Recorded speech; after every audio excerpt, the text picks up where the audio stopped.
अस्सलाम वालेकुम जी, मेरा नाम आमिर बिलाल है। नाजरीन, सऊदी अरब और अमेरिका के ताल्लुकात थोड़ा सा डाउनफॉल का शिकार हैं और ये मज़ीद डाउनफॉल का शिकार हो सकते हैं आने वाले वक्त में। और ये डिपेंड करता है कि ईरान और अमेरिका के जो बाहमी मुज़ाकरात हैं, जो 2015 की डील को रिज्यूम करने की बातें की जा रही हैं, तो ये मुज़ाकरात किस नहज पर पहुंचते हैं, कौन सा रुख इख्तियार करते हैं, तो ये चीज़ जो है वो सऊदी अरब और अमेरिका के ताल्लुकात को काफ़ी ज़्यादा डैमेज करेगी। तो आज की वीडियो में हम बात करेंगे कि इस सूरत हाल में चाइना जो है वो कहां पर एंट्री मार रहा है, चाइना किस तरह फ़ायदा उठाने जा रहा है और अमेरिका को क्या इस चीज़ की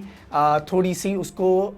फ़हम है, उसको ये वो चीज़ रियलाइज़ कर रहा है कि इस चीज़ से चाइना फ़ायदा उठाएगा। और जो अभी तक के इक़दाम किए गए हैं उनको भी एनालाइज़ करने की कोशिश करेंगे कि इस वक्त अमेरिका के और सऊदी अरब के ताल्लुकात किस लेवल पर मौजूद हैं।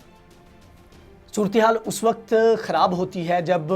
डोनाल्ड ट्रंप जाते हैं, जो बाइडन आते हैं, और जो बाइडन जैसे ही आए उन्होंने सबसे बड़ा जो ऐलान किया वो ये किया कि जो जमाल खशोगी की रिपोर्ट थी जो 2018-19 में आई और CIA की जानिब से उसको रिवील किया गया, तो डोनाल्ड ट्रंप उसको दबा कर बैठे हुए थे। तो डोनाल्ड ट्रंप उसको रिवील नहीं कर रहे थे। तो जैसे ही जो बाइडन आए तो जो बाइडन ने वो जो दबी हुई रिपोर्ट थी उसको पब्लिकली सामने लेकर आए। उसमें बहुत सारे चेंजेस किए गए, बहुत सारे जो अहम सबूत थे उनको भी उसमें से निकाल दिया गया और उस चीज़ का अल्टीमेटली फ़ायदा जो है वो मोहम्मद बिन सुलेमान को हुआ।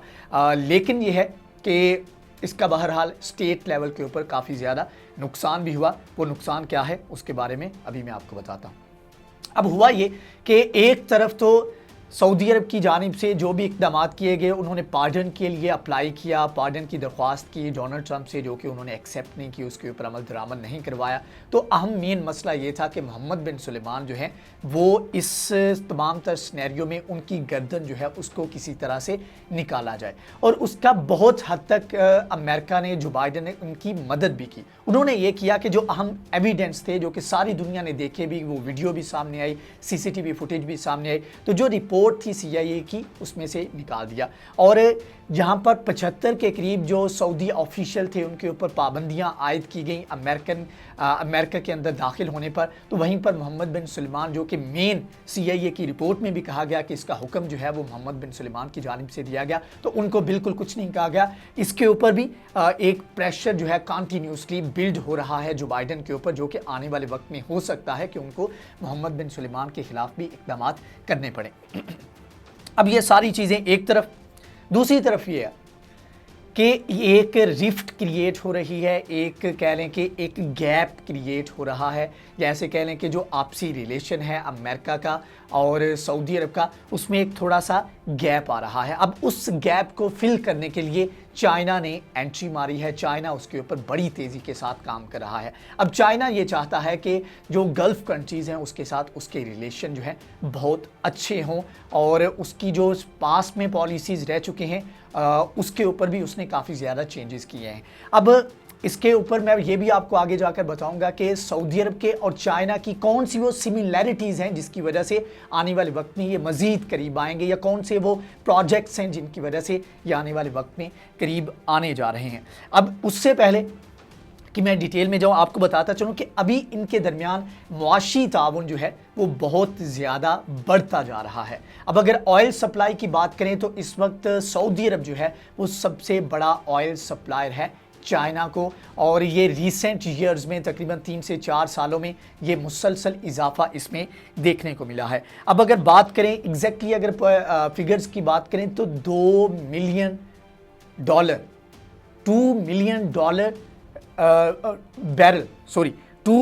बैरल पर डे के हिसाब से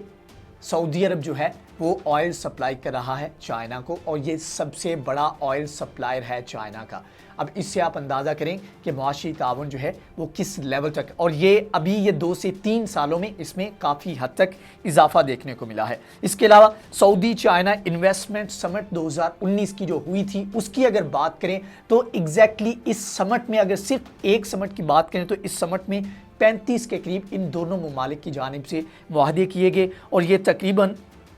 $28 अरब बनते हैं। $28 अरब के 2019 में सिर्फ ये मुआहदे किए गए हैं। इसके अलावा सऊदी अरब जो है वो सी पैक का हिस्सा भी है और सी पैक का हिस्सा होने की वजह से ये दुनिया का सबसे बड़ा ऑयल पावर स्टेशन जो है वो यंबू बंदरगाह जो है वहाँ पर लगाया जा रहा है और इससे भी आपस का जो रिलेशन है उसमें काफ़ी ज़्यादा जो है वो सऊदी अरब को और चाइना को आपस में फ़ायदा होगा और ईरान इस तमाम तर सूरत हाल की रीज़न बनेगा। अब अमेरिका की बहुत सारी मजबूरियां हैं ईरान के साथ डील करना, जो तरीक़ाकार है जो बाइडन का वो एक बिल्कुल मुख्तलिफ है, लेकिन बहरहाल सऊदी अरब को इससे तकलीफ़ है क्योंकि सऊदी अरब ने पूरी कोशिश की थी कि वो ईरान के ऊपर पाबंदियां आयद करे। 2018 में जब डोनाल्ड ट्रंप ने विड्रॉ किया था इस डील से तो वो भी ईरान और इजराइल के प्रेशर में आकर उसने ये तमाम तर इक़दाम किए थे। अब दूसरी तरफ आगे बढ़ें तो और बात करें तो जो न्यूक्लियर प्रोग्राम है सऊदी अरब की जानिब से, अगर आपको याद हो इसके ऊपर हमने वीडियो भी की थी, सऊदी अरब की जानिब से ऐलान किया गया था कि अगर ईरान को ना रोका गया एटम बम बनाने से तो फिर हमारे पास भी इख्तियार है कि हम भी एटम बम जो है वो बनाने के ऊपर इक़दाम करें। अब जब ये बात की जाती है तो पहला सवाल जो जहन में आता है और उसका जो है ऑब्वियस रीज़न ये लगती है कि सऊदी अरब के अमेरिका के साथ ताल्लुकात बहुत अच्छे हैं, तो ऑफ कोर्स अमेरिका से ये तमाम तर जो चीज़ें हैं, जो ऑयल रिफाइनरीज हैं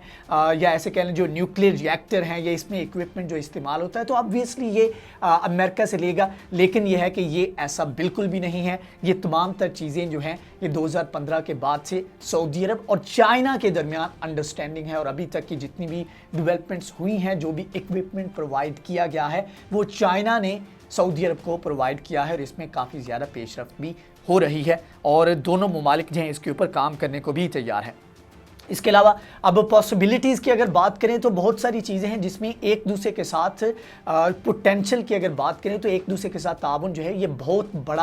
बड़े लेवल पर ये दोनों ममालिक लेकर जा सकते हैं। अगर जस्ट मोहम्मद बिन सुलेमान के जो न्योम सिटी की बात करें, $500 मिलियन से ज़्यादा का ये बड़ा जो है फ्यूचरिस्टिक ये एक सिटी बनाने जा रहे हैं, तो इसमें इजराइल एक तरफ बड़े लेवल के ऊपर इन्वेस्टमेंट कर रहा है तो दूसरी तरफ चाइना के पास भी एक अपॉर्चुनिटी है कि वो इसमें इन्वेस्ट करे। तो इससे एक ऐसे कह लें जो एक गैप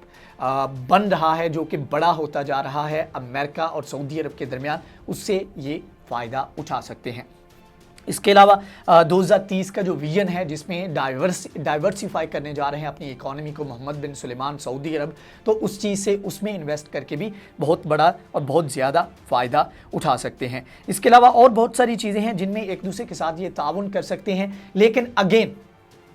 सवाल ये पैदा होता है क्या अमेरिका इतना बेखबर है कि उसको इस चीज़ का अंदाज़ा नहीं है कि अपनी जो प्रेजेंस है उसको चाइना जो है बहुत तेज़ी के साथ बड़े स्मार्टली जो है इसको बढ़ाता जा रहा है। तो ऑफ कोर्स इसका जवाब सिंपल सा ये है कि अमेरिका को इस चीज़ का अंदाज़ा है। यही वजह है कि जब जमाल खशोगी की रिपोर्ट शाया की गई, उसको सामने लाया गया, तो 75 के करीब जहां पर सऊदी ऑफिशियल्स के ऊपर पाबंदी आयद की गई, तो साथ ही मोहम्मद बिन सुलेमान के ऊपर जो कि मेन एक्यूजी है उसके ऊपर कोई भी पाबंदी आयद नहीं की गई। जब इसके बारे में सवाल किया गया तो सेक्रेटरी ऑफ स्टेट जो अमेरिका के हैं एंथनी ब्लिंकन, उनकी जानिब से कहा गया कि जी हमारे यानी कि अमेरिका के और सऊदी अरब के ताल्लुकात वो किसी एक पर्सनैलिटी से कहीं बढ़कर हैं। मतलब कि उन्होंने कहा कि एक बंदे के ऊपर हम इतना जो है अपना जो स्टेट का जो इंटरेस्ट है उसको दाव पर नहीं लगा सकते सिर्फ मोहम्मद बिन सुलेमान के ऊपर पाबंदी आयद करने के लिए। लेकिन बहरहाल अमेरिका के लिए, जो बाइडन के लिए भी सूरत हाल इतनी अच्छी नहीं है। बहुत सारे लॉ मेकर जो हैं वो इस चीज़ के ऊपर प्रेशर बिल्ड कर रहे हैं जो बाइडन की गवर्नमेंट के ऊपर कि आप तो बड़े दावे करते थे, आपने ये रिपोर्ट भी शाया करवा दी, तो मेन एक्यूजी जो है उसके ऊपर तो पाबंदी आयद करें, उसके ऊपर तो कोई इक़दाम करें। तो लग ये रहा है कि आने वाले वक्त में जब अगर निगोशिएशंस होती हैं ईरान के और अमेरिका के दरमियान, तो उस चीज़ का फ़ायदा जो है चाइना को होगा और सऊदी अरब के पास एक तरह का ऑप्शन होगा कि वो चाइना के साथ अपने टाइज जो हैं उनको मज़ीद स्ट्रेंथन करे। अब देखना यह है कि सूरत हाल किस तरफ जाती है, मतलब कि कड़ी से कड़ी मिलानी पड़ेगी। बहुत सारी चीज़ें जो हैं वो इंटर रिलेटेड हैं, आपस में जुड़ी हुई हैं, और देखना यह है कि ये किस तरफ जाती हैं, मामलात किस तरफ रुख इख्तियार करते हैं, जिनके बारे में हम आपको अपडेट करते रहेंगे। अगर ये वीडियो आपको पसंद आई है तो इसको लाइक करें, शेयर करें, हमारे चैनल को सब्सक्राइब करें। नेक्स्ट वीडियो में हाजिर होंगे, तब तक के लिए अल्लाह हाफ़िज़।